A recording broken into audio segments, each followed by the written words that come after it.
métal, une baignoire et un banquier, un traité, le baron Haussmann et une langue étrange. Bienvenue au Moresnet neutre, aux Pays-Bas, en Belgique, en Allemagne, enfin, pas très loin des trois. Et ici, c'est vraiment la Géozarbie.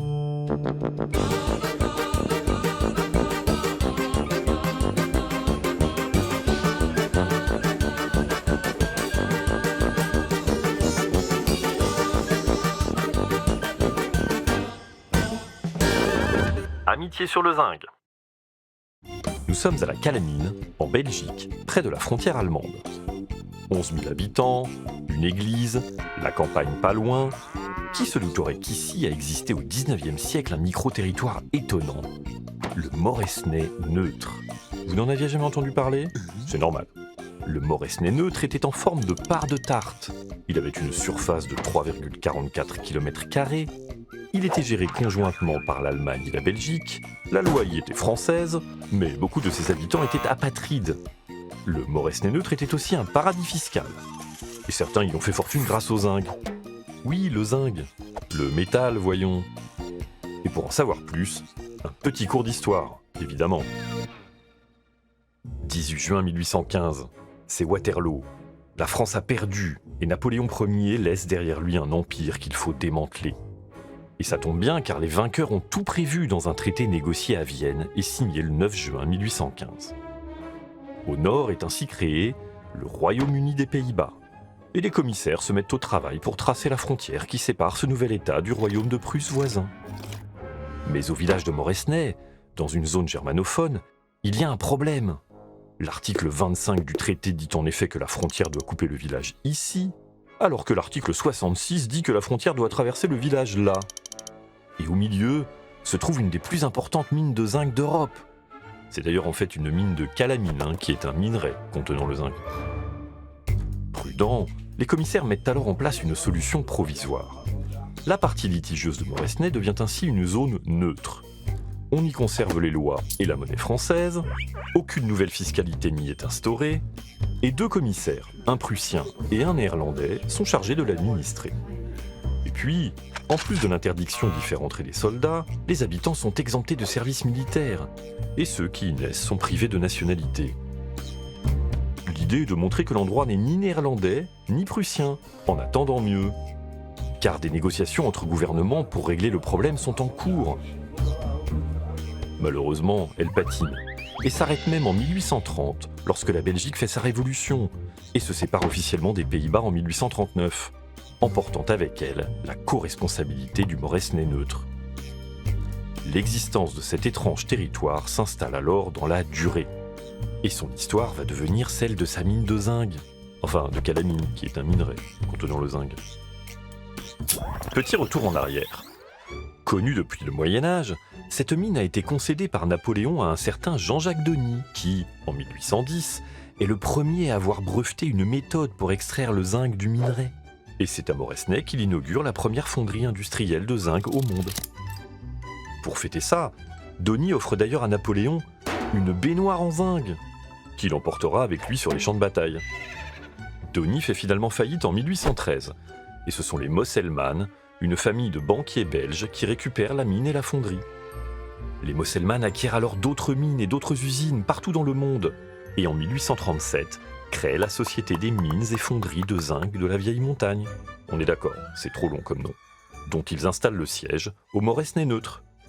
Bah oui, c'est un paradis fiscal ici. Pourquoi Vieille Montagne ? Parce que c'est le nom de la mine de zinc, ou plutôt de calamine, qui est un minerai contenant le... Oui bon d'accord, vous avez compris. La Société de la Vieille Montagne, c'est son diminutif, et c'est tant mieux, va alors connaître un développement fulgurant. Car en ce 19e siècle, tout le monde veut du zinc. Léger, malléable, inoxydable, il est en effet le métal idéal pour la fabrication de bassines, arrosoirs, pichets, plats ou baignoires, évidemment. Mais on l'utilise surtout pour couvrir les toits, comme ici, à Paris. En effet, Napoléon III, qui a pris le pouvoir en France en 1851, a chargé le préfet Haussmann de donner un nouveau visage à la capitale. On perce alors de larges rues, et on construit de nouveaux immeubles aux toitures en zinc, qui font encore le charme de Paris aujourd'hui. Et d'où provient ce zinc ? Eh bien, de la Vieille Montagne, évidemment. Car c'est ici que l'histoire se confond avec l'intime des puissants. Il se trouve en effet que Fanny Mosselman, copropriétaire de la Vieille Montagne, est non seulement l'épouse de l'ambassadeur de Belgique en France, mais aussi la maîtresse du demi-frère de Napoléon III, le duc Charles de Morny. Eh oui. En 1860, le quart de la production mondiale de zinc proviendrait ainsi des mines et usines de la Vieille Montagne. De 256 habitants en 1816, le Moresnet-Neutre est ainsi passé à 2572 habitants en 1858. 10 fois plus. Et près de 1300 d'entre eux sont des ouvriers de la Vieille Montagne. Mais tout change. Suite à sa victoire contre la France lors de la guerre de 1870, la Prusse et ses alliés germaniques deviennent l'Empire allemand en 1871. Le service militaire est alors rétabli pour les Allemands installés au Moresnet-Neutre. Il a d'ailleurs aussi été réinstauré pour les Belges. Et puis, en 1884, la mine est épuisée et ferme. Et sur place, la Vieille Montagne n'emploie alors plus que 200 ouvriers. Bref, c'est la fin d'une époque. Alors, profitant de lois françaises toujours en vigueur et plus souples que celles des pays voisins, les habitants du Moresnet-Neutre vont commencer à trafiquer tout ce qu'ils peuvent. Un tunnel vers l'Allemagne est même creusé. Le Moresnet-Neutre devient aussi un gros producteur d'alcool de contrebande et compte bientôt plus de 60 bars et cafés attirant une clientèle de toute la région. Certains tentent aussi d'ouvrir un casino. Au tournant du XXe siècle, la réputation du Moresnet-Neutre est devenue celle d'un Far West. En Allemagne, on parle même de Chemmiser Graupengel, traduction racaille du Moresnet. Et comme le Far West, le Moresnet-Neutre attire. Il compte 3433 habitants en 1903. Parmi ces nouveaux arrivants, beaucoup d'enfants adoptés par des familles locales, parfois contre rémunération, car abandonnés par des femmes seules, venues accoucher ici, à l'abri des regards sévères de la société. Mais au tournant du XXe siècle, des rumeurs circulent. Des tractations pour changer le statut du Moresnet-Neutre seraient en cours. Prudents, ses habitants signent alors en 1897 une pétition pour être rattachés à la Belgique en cas de suppression de la neutralité du village. En réalité, les négociations entre Allemands et Belges sont au point mort. Ce qui permet à un certain Wilhelm Molly, médecin allemand pacifiste, d'imaginer à Moresnet-Neutre la création d'un État espérantiste indépendant, avec l'aide active d'un Français du nom de Gustave Roy. Espérantiste, cet adjectif vient de l'espéranto, qui est une langue inventée en 1887 par Louis-Lazare Zamenhof, médecin à Varsovie. L'espéranto est censé favoriser la compréhension entre les peuples, et fédère à l'époque ceux qui s'inquiètent de la montée des nationalismes. L'État espérantiste a bientôt un groupe de soutien, un drapeau, un hymne, oui c'est bien lui qu'on entend, et un nom, Amikejo, c'est-à-dire, en espéranto, le pays de l'amitié. L'Amikejo naît ainsi officiellement le 13 août 1908. Mais évidemment, ce nouveau pays n'est reconnu ni par les Belges, ni par les Allemands, et son existence va se briser sur la dure réalité de l'histoire. Le 4 août 1914 en effet, les Allemands envahissent la Belgique afin de prendre les Français à revers. C'est le début de la Première Guerre mondiale. Et l'Empire allemand annexe le Moresnet-Neutre. Après la défaite allemande, le traité de Versailles, signé en 1919, acte la fin du Moresnet-Neutre. Rebaptisé la Calamine, il est intégré à la Belgique, en même temps d'ailleurs que ce qu'on appelle les cantons de l'Est. Calamine parce que c'est le minerai contenant le zinc, on vous l'a pas dit ? Mais en 1940, rebelote, la Calamine et les cantons de l'Est redeviennent allemands. Et en 1945, rebelote, le tout redevient belge, cette fois pour de bon.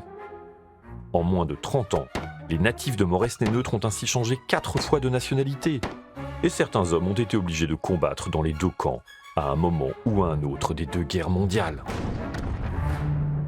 Aujourd'hui, la Calamine fait partie de la communauté germanophone de Belgique. Mais oui, souvenez-vous, on y parle majoritairement allemand. C'est pour ça qu'on l'appelle aussi Kelmis. Et on y trouve des traces du Moresnet-Neutre.